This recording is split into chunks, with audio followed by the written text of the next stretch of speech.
Okay guys, I'm going to talk to you about something today. It's a little bit embarrassing. I lost some money. We had a flip that went wrong. We basically purchased a home in South Mountain. It was a great house in terms of the view. It had a great view of the mountain. It was a corner lot, had tenants in place. So there's a few things there that I want to talk about. Number one, the tenants in place. So it was a Section 8 tenant. It was actually another real estate agent that owned the home. She reached out to me and she saw that I had a bunch of cash buyers and she wanted to know if I had a cash buyer for her home.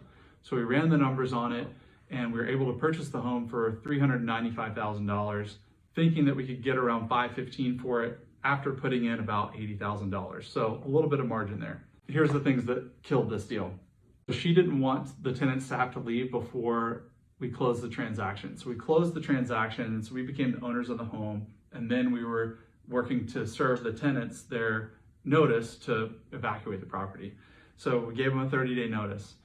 At the end of this notice, they are trying to tell us that they have a lease for another year, which the lease that we got during the transaction was showing us that it was a month-to-month lease. In fact, that they had been in that property since 2011 and it had been a month-to-month lease ever since. But the way that Section 8 works is that every year Section 8 reevaluates the property and reevaluates the rent amount and gives an approval on it. And so they thought that because of that, they had the lease until the middle of next year. And they waited till the last minute to tell us this, of course. During the whole 30 days, we communicated with them and they knew the house was being sold and that they were gonna need to move. They told us they understood they needed to move.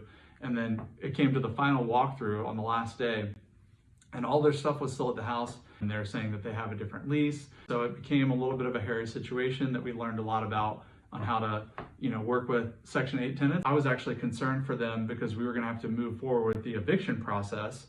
And I didn't want that to affect their ability to, their benefit for their Section 8. We ended up getting a situation where we offered them cash to do a quick move out. Probably won't buy another property that has a tenant in it. I'll be getting properties that are vacant at the close of escrow. Another issue, this house wasn't really in an area that I would have wanted to keep the house and rent. Here's why that's important. When we purchased the home, the market was still going great.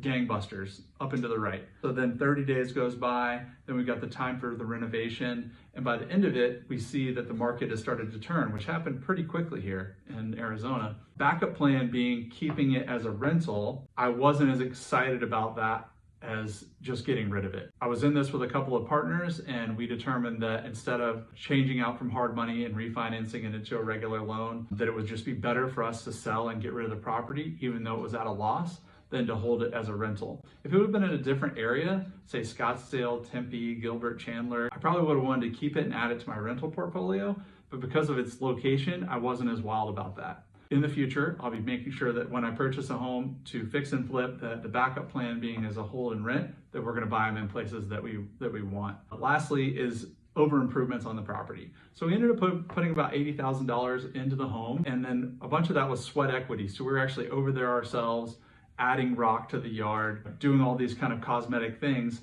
At the end of the day, the buyer that purchased from us was an investor. He could care less about some of the improvements that we did. Thinking about who that end buyer is going to be, if we would have thought our end buyer was an institution like this, we wouldn't have put 14 tons of rock in the yard. But just kind of getting a good gauge on the improvements that you're doing for the property with the end buyer in mind. I had a lot of other smaller moments and things that I learned while doing this project. We sold it at a loss. Honestly, we were happy we got rid of it because the market has continued to change, and in that neighborhood, more and more houses are popping up. And we're on to the next one. Reach out to me for any kind of investment questions that you have on residential real estate. I would love to help you out.